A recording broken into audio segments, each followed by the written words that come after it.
नमस्कार बच्चों, सामाजिक विज्ञान कक्षा 9th पहला अध्याय फ्रांसीसी क्रांति। आज अपने फ्रांसीसी क्रांति के बारे में पढ़ेंगे। तो उससे पहले हम चर्चा करेंगे, आज का अपना टॉपिक रहेगा फ्रांसीसी समाज। यानी पहले हम जो फ्रांस है उसकी सामाजिक जो व्यवस्था थी, वहाँ का जो समाज था, ठीक है, फ्रांसीसी समाज कैसा था, उस फ्रांसीसी समाज को समझेंगे और फिर जानेंगे कि फ्रांस में क्रांति होने के कारण क्या रहे। तो फ्रांसीसी समाज के अंदर क्या थे। फ्रांसीसी जो समाज है एस्टेट के अंदर बटा हुआ था। तो एस्टेट क्या थी, क्रांति पूर्व यानी जो क्रांति हुई उससे पहले जो फ्रांस के अंदर समाज था और जो सत्ता में था और सामाजिक हैसियत से को अभिव्यक्त करने वाली जो श्रेणी थी, ठीक है, वो क्या थी, एस्टेट थी। एस्टेट के दो भाग थे, एक तो थी प्रथम एस्टेट और दूसरी क्या थी, कुलीन वर्ग। यानी प्रथम एस्टेट में क्या थे, पादरी वर्ग थे। दूसरी जो एस्टेट थी उसमें क्या थे, कुलीन वर्ग थे। यानी फ्रांस के अंदर जो पादरी थे वो क्या थे, जो चर्च बने हुए थे फ्रांस के अंदर, उसके विशेष कार्यों को देखने वाले व्यक्तियों का जो समूह था वो क्या था, पादरी वर्ग था।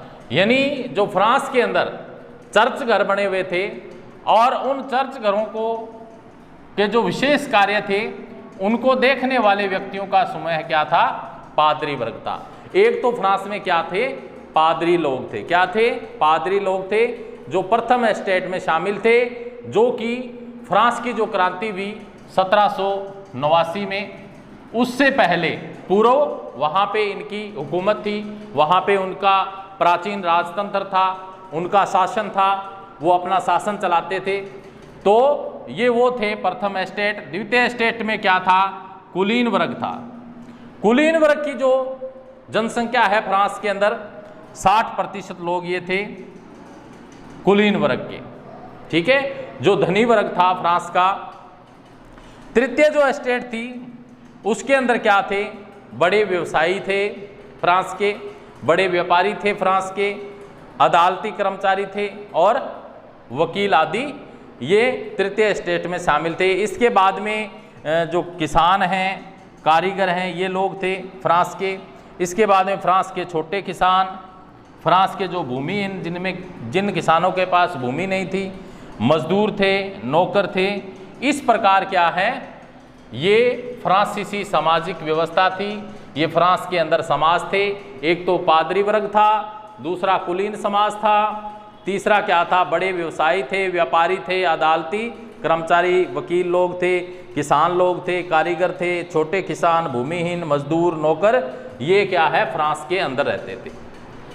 अब क्या हुआ, 1774 में वहां पे बुर्बो का राजवंश स्थापना हुई, बुर्बो राजवंश की 1774 के अंदर।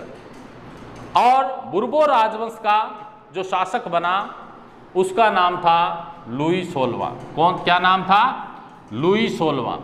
जो लुई 16वां शासक था वो बड़ा ही विलासी था, बड़ा भी शान शौकत से जीवन जीने वाला व्यक्ति था, विलासितापूर्ण जीवन जीने वाला था और फ्रांस के युद्ध भी झेल चुका था, जिसके कारण क्या है, फ्रांस की आर्थिक जो स्थिति थी वो गड़बड़ा गई थी। आर्थिक संकट क्या है, फ्रांस पे छाया हुआ था जब लुई 16वां क्या है, शासक बना। और लुई 16वां भी क्या है, बड़ा ही विलासितापूर्ण जीवन जीता था, बड़ा ही खर्चीला था। यानी ये अपने जो शासन को क्या है, सही ढंग से उपयोग नहीं कर पाया, सही ढंग से क्या है, शासन नहीं कर पाया। इस वजह से क्या है, फ्रांस की अर्थव्यवस्था है जो गड़बड़ा गई। बुर्बो राजवंश का जो शासक था लुई 16वां, उसका विवाह क्या है, ऑस्ट्रिया की एक राजकुमारी थी जिसका नाम था मेरी एतोंत। क्या नाम था, मेरी एतोंत। उससे इसकी शादी हो गई।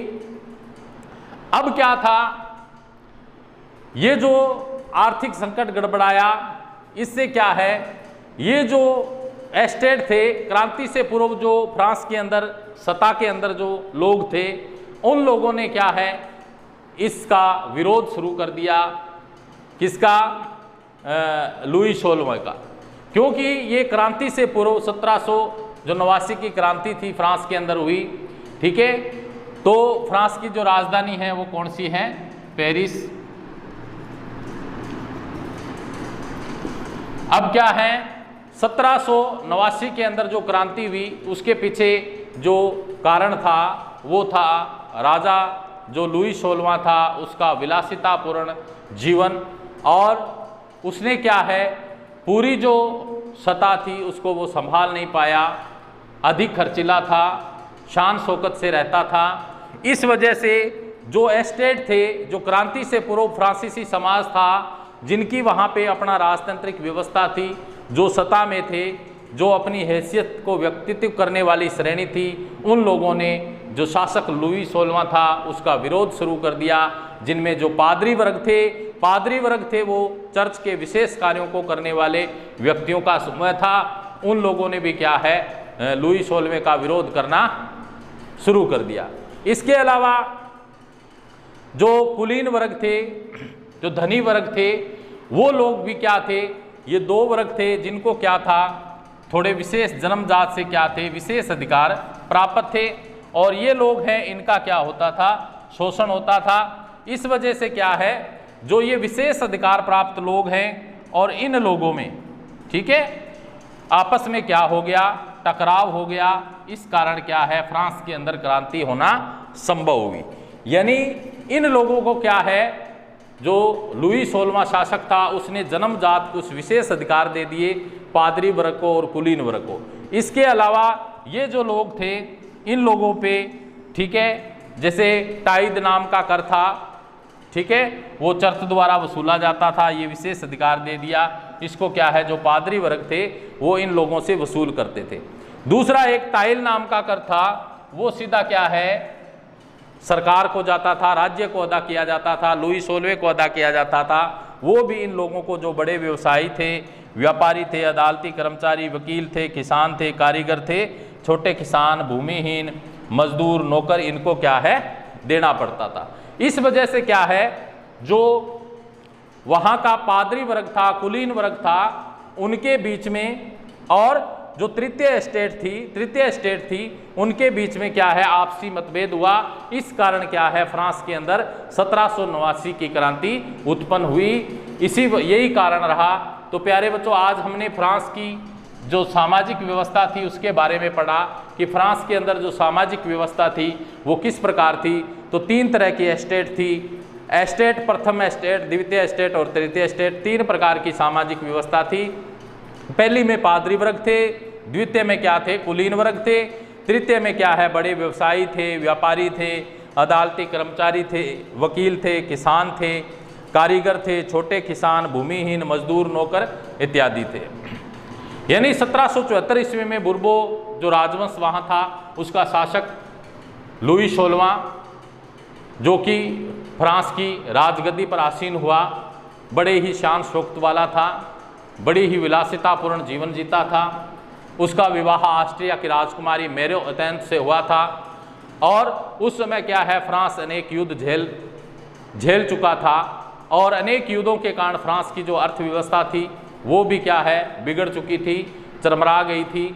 और इसी वजह से क्या है, जो बुर्बो राजवंश का शासक था लुई 16वां, उसने जो प्रथम एस्टेट थी उसको कुछ जन्मजात विशेष अधिकार प्राप्त कर दिए, और जो तृतीय एस्टेट थी, ठीक है, उनसे ये जो कर वगैरह ये वसूल किए जाते थे, टाइद है, ठीक है, जैसे पादरी वर्ग को ये पावर दे दी। टाइल जो कर था वो राज्य को द्वारा वसूला जाता था। यानी आर्थिक बोझ क्या है, तृतीय एस्टेट पर ही पड़ता था। जो आर्थिक संकट है वो इनसे वसूला जाता था। इस वजह से ये लोग परेशान थे, इसलिए इन लोगों ने क्या है, इनका विरोध करना शुरू कर दिया, और फ्रांस के अंदर 1789 की क्रांति का आगाज हुआ। तो प्यारे बच्चों, आज हमने फ्रांसीसी समाज के बारे में और फ्रांस के अंदर जो फ्रांसीसी राजा था लुई 16वां, उसका विरोध क्यों हुआ, जो प्रथम एस्टेट थी, द्वितीय एस्टेट थी, पादरी वर्ग और जो कुलीन वर्ग था, उन लोगों का जो विरोध हुआ वो क्यों हुआ, उनके बीच मनमुटाव क्यों हुआ, इन सब तथ्यों के बारे में हमने जाना। नेक्स्ट कल करेंगे। आज के लिए इतना ही। थैंक्स।